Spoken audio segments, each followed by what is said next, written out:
Hello, happy Wednesday, and welcome back to another episode of Make Up Your Mind. I'm so happy to be back for another week. This is actually episode 9. I'm sure you can see this if you're listening on Apple or Spotify, but the reason why I say I'm so excited for episode 9 is because I know that statistically most podcasts fall off after episode 3, even more never get started. And actually episode 8 is a huge milestone for podcasts that just keep going. And a big pillar for me is just consistency and continuing with this podcast and putting out as much content as I can week over week. So that's a really big milestone for me. I think the next big benchmark is at the 21 episode mark. And that's when the people who did continue, that's when you see a lot of podcasts fall off as well. So I'm going to get to that 21 episode, but surpassing that 8 episode mark is something worth celebrating. I'm definitely someone who has been falling into a boat over the course of my life of not celebrating my little wins. And over the last year, I wanted to make sure that that's not something that I continued. So when there is a little win, I'm going to have a little celebration. I'm going to write a little post, maybe on LinkedIn if you follow me on there, about it, because you should celebrate your wins along the way. It's not only the big things that are worth attention, it's the little things that get you to the big things. So I hope that if you have a win, you pat yourself on the back for it and you're able to, keep going and let it accumulate. But anyways, speaking of LinkedIn, I was on the platform this week, as I am on that platform a lot, just because there's so many opportunities on there. But I was on the platform this week and I saw that there's actually a good number of people writing posts about moving into new opportunities, moving out of their industry, starting businesses. Just because the job market is so difficult right now, it's causing people to pivot. And I've been seeing the same thing on TikTok as well. A lot of people who are finding new opportunities that are outside what they were doing previously. And it really reminded me of what is the art of the pivot. I remember seeing a video about this that went viral maybe around a year or so ago. And it was this girl talking about the art of the pivot and how she swears by it. It was a trend that completely blew up, and her, along with so many other people, talked about how pivoting completely redirected their lives and they were able to start over in the ways that meant the most to them and set them back on the right track. In the past, I've spoken to schools, universities, and students around the country about what it means to pivot and how to pivot successfully. And some of that was covered in an episode a couple of weeks ago all about how to be lucky AF and increase your surface area and your luck opportunity. And there I talk about what I created called your luck portfolio and how you can successfully diversify it. But having luck is a huge piece of the pie when it comes to pivoting. There are multiple different kinds of pivots that you can take, and some of them are just pivots you have to be lucky for. You have to be in the right place, in the right time. You have to be persistent. You have to create your own opportunity. But there are 2 other essential kinds of pivots that you can find yourself falling into based off of your life circumstances, which is what we're going to be talking about today. Those other 2 pieces of the pie, along with several tangible tips, so that way, if you resonate with either of them, you're going to be able to figure out the game plan for exactly what to do and then start taking action towards it, because that's what we do over here at the Postgrad Playbook. We release mindset blocks and we take action towards our goals. Like I mentioned a couple of episodes ago, we only have, about 5 months left? 5 months left until the end of the year. And I don't want any of us looking back at this year and seeing how it has come and gone and being like, I wish I did more. No, we have the game plan to do more now, and this is part of it. So let's get into it. Whether you're in your 20s listening to this or in your 30s or whoever, right? I find that when I was postgrad in my last couple years of college, leading up into my first couple years after college, that is when I went through the most immense amount of change that I could not have seen coming. Like some of you already know, I was a collegiate cheerleader at UC Santa Barbara while I attended there for my second and third year. To take you back a little bit, it was early fall, late summer, and my cheer team and the past year, we had just gotten off going to Daytona Nationals, and this time we were ready to just absolutely conquer, do amazing at the competition. So everyone was on 10 and in the gym early, ready to go. So I go ahead and head over and start throwing some passes. Unfortunately, one of those passes I had just such a critical misstep. I still can't believe it happened, and I had a clean tear ACL. And that was the start of what became the very first pivot for me. Having an ACL tear, if you've ever suffered from an injury like that, you know that life sort of starts to slow down a little bit. I was involved in a lot of activities. I was a tour guide, cheerleader. I was working on campus and doing other things. I was in a lab. And when you have an injury like that, everything stops except the absolute essentials because, you can't walk. So that's just not a possibility anymore. I remember I was majoring in biology and having all that extra time in my hand, I realized I didn't even really like it. As I've talked about before, I'm a daughter of immigrants, and doctor, lawyer, engineer, those are very acceptable careers in immigrant cultures. So sometimes deviating from that can be scary, but I knew I could do it. The problem is I didn't know how, which led me to pivot number 1. The kinds of pivots that you absolutely have no experience for. You have no idea how you're going to make it work, but you know you're going to do it somehow. You have no experience for these kinds of pivots, and it also seems like they might come out of left field. It seems like other people might not understand what you're trying to do because it's so different from what you have done in the past. So there are a lot of challenges associated with these kinds of pivots. If you are someone who has your college degree in one subject and you are trying to pivot into something completely different and you feel like there is no hope, I get it. I've been there, but I want to ask you a quick question about what % of college students do you think are working in a field that is not their field of study? I will give you a second to think. Insert Jeopardy music. The answer is 50%.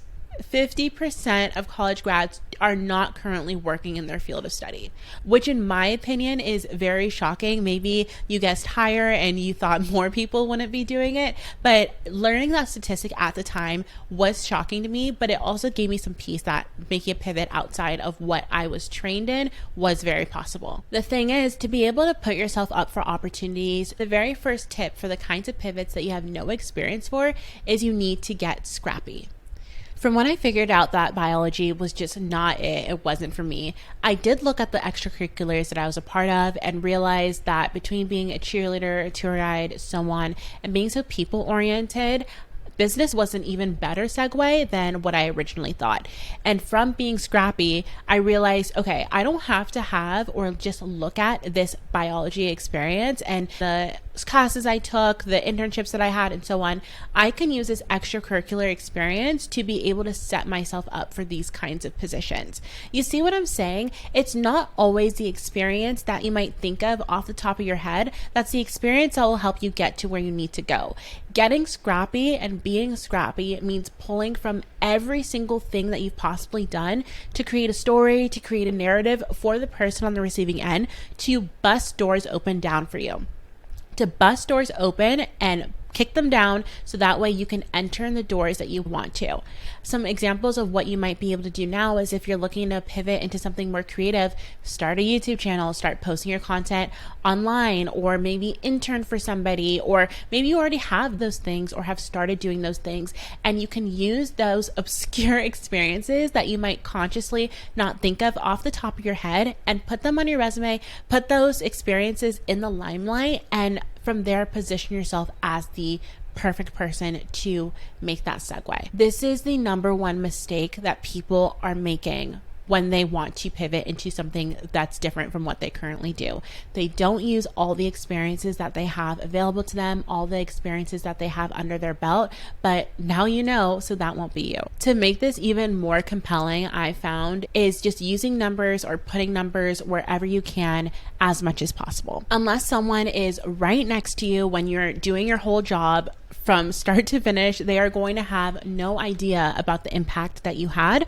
So it's so important to quantify your experiences, quantify your results, quantify your impact, so that way you can give other people a holistic overview, even if they're not there with you. Every time that I've added numbers when it was either saying a pitch or writing a line on my resume to demonstrate my impact, or maybe in some other instances, people have always given a better reaction to me and been like, wow, rather than if I had just not included numbers, because there isn't just any way to know what you've actually done. When I was navigating this journey from switching from biology into a career in business, I realized, okay, even though I have all these experiences to pull from, I don't actually have someone to help me get my foot into the door or help me really learn how to make that pivot.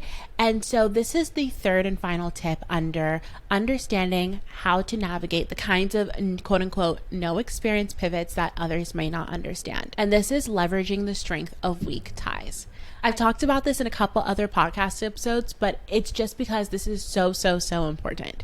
I first learned about this from reading The Defining Decade by Meg Jay, which is a must read for anybody in their 20s. I swear by it. But essentially within your network and within the world, you have weak ties and strong ties. Strong ties are your first level connections. That's your best friend. That's your uncle. That's your mom. That's your teammates. That's your coworkers and so on. People who are in your inner circle and are your first level connections typically have already the same network as you, same opportunities, and you probably won't progress as far if you stick within the circle.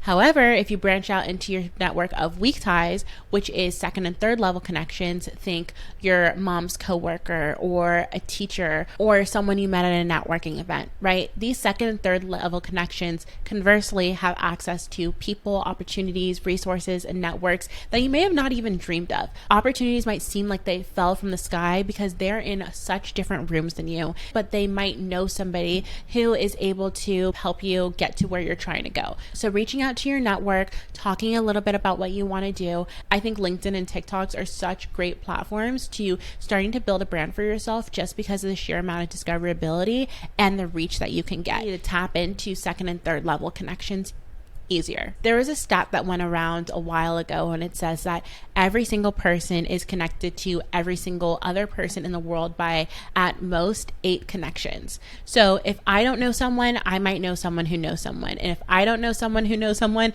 they might know someone who knows someone who knows someone. You catch my drift? You're connected by everybody somehow. So putting yourself out there and leveraging this network is going to get you exponentially further than trying to stay in your tight-knit circle where things might be a little more comfortable. I get that if you are a high achiever, you're probably listening to this podcast, you're probably trying to pave your way for yourself and you're probably trying to establish something big.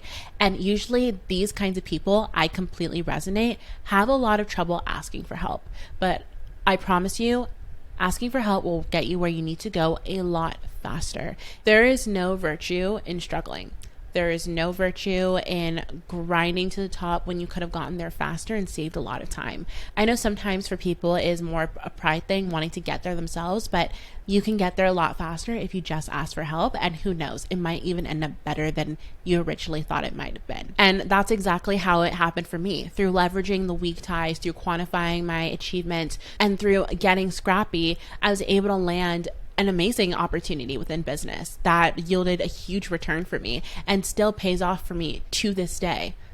Of course, that did span over the course of several years, but just setting that foundation was incredibly important. What you do now is incredibly important. It's the base work for everything that you're going to be able to accomplish years from now. Now, if we get back to the story, like I mentioned, those 3 tips were a success and I was able to land my first job in business. It was exactly what I wanted to do at the time. I excelled, I got promoted, and I learned a lot, which was exactly what I needed and in many ways made up for all those years when I didn't have that formal business or communications degree. But then, of course, 2020 rolled around and we all know what happened in 2020, COVID. And as expected, there were a lot of twists, turns, ups, downs, and unforeseen circumstances that really was pushing me to leave this position because it just wasn't supporting my long-term goals anymore. I knew I had bigger dreams and I knew that I had learned and I had done everything that I could possibly do in that space.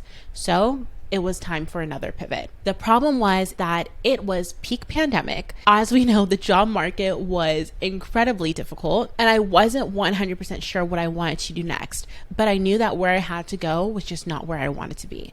So this kind of pivot was especially scary. It's the kind of pivot that requires you to take a big step back in order to move forward. And for me, a big step back meant being unemployed, living at my parents' house, and trying to figure out post-grad life as well as my professional situation. In my opinion, these kinds of pivots are the absolute scariest to go through, and that is because there is so much uncertainty involved. You have no idea how your life is going to play out. Quitting on a whim is a lot. I talk a lot more about this in my episode all about how to know when it's time to quit your job. I will link it here that you can go ahead and give that whole thing a listen. But I touched on some of these points and why quitting like this is so scary, because you just don't have a solid plan, but you know that you are supposed to move forward into this unknown. One key tip that you need to know for these kinds of pivots is that it is essential to figure out some kind of game plan before you do leave. Even if you don't know 100% what kind of job you're going to have, how you're going to be making money, and so on, you need to lay your bed first.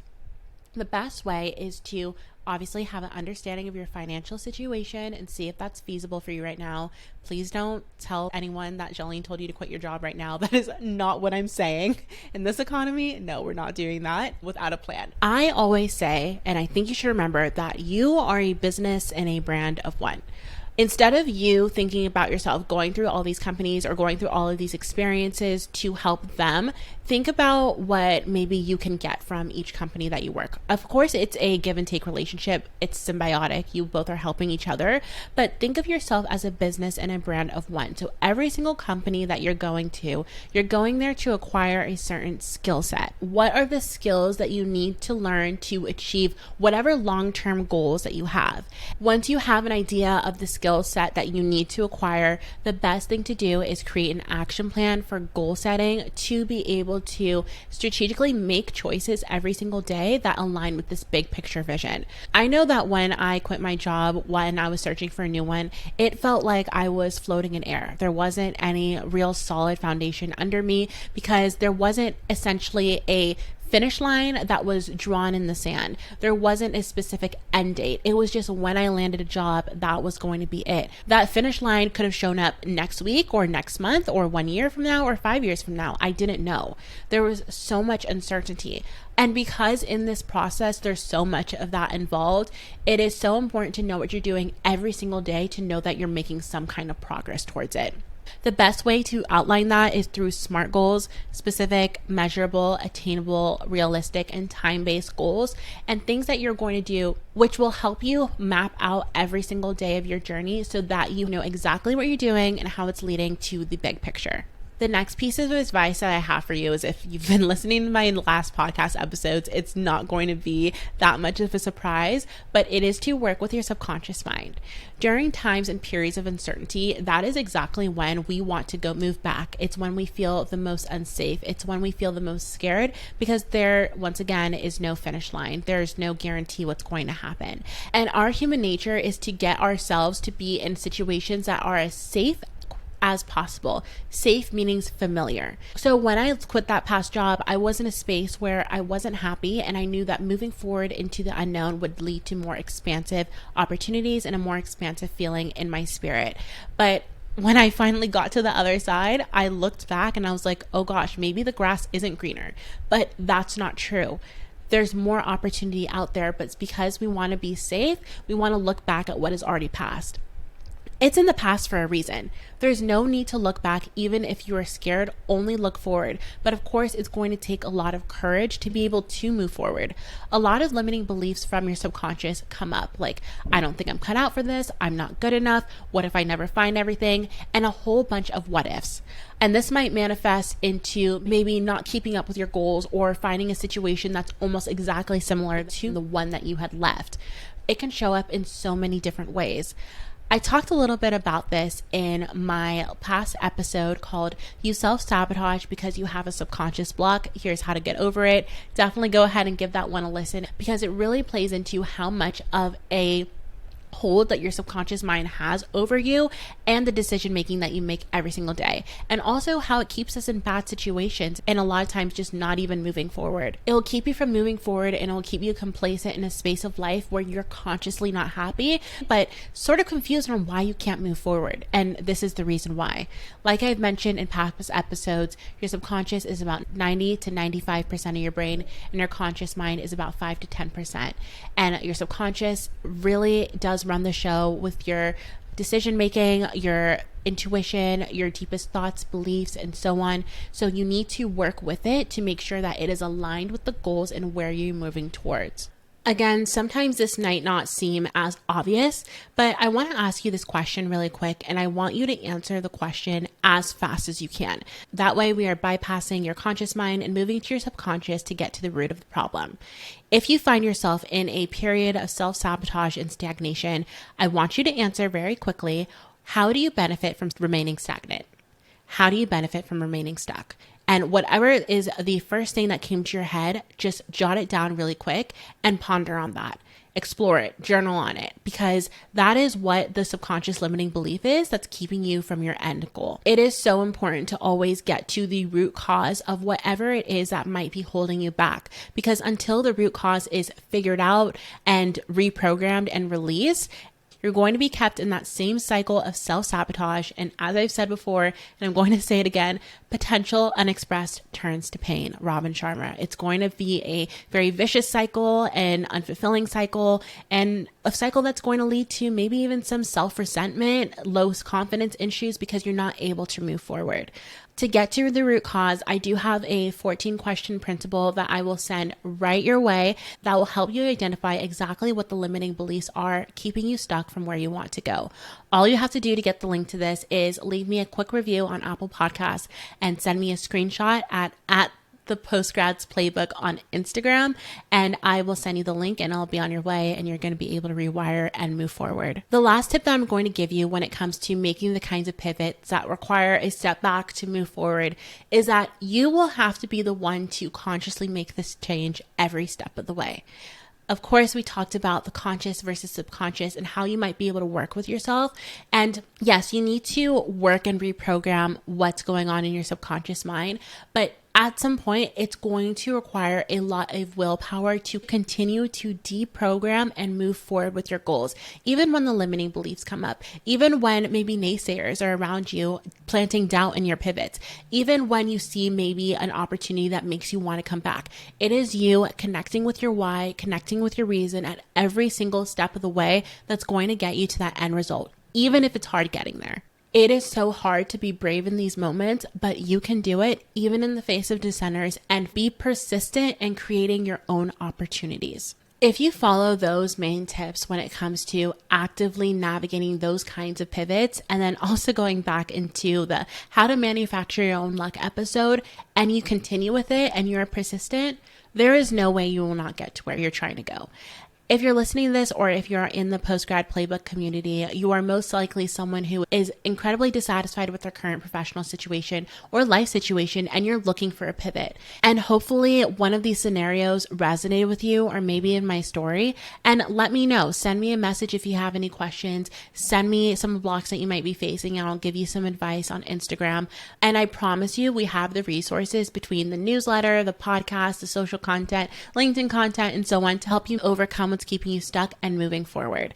Pivoting is super hard. It is uncomfortable, and no one really wants to do it. Everyone wants their life to be rainbows and sunshines right off the bat, but that's not the case. And sometimes we really do have to take it back into our own hands and rewrite the story. But a lot of fear is associated with that, but now you have the tools to overcome it. So that's really all I have for you today about all things pivoting. I am rooting for you. Once again, if you are on YouTube, subscribe. If you're on Apple, Spotify, make sure you're following the podcast for immediate downloads, and leave me a review so that way the show can reach the people who need it most. So thank you so much. If you have some other topics that you think would be helpful to learn a little bit more about, send me a DM, and I will speak with you next week. Bye.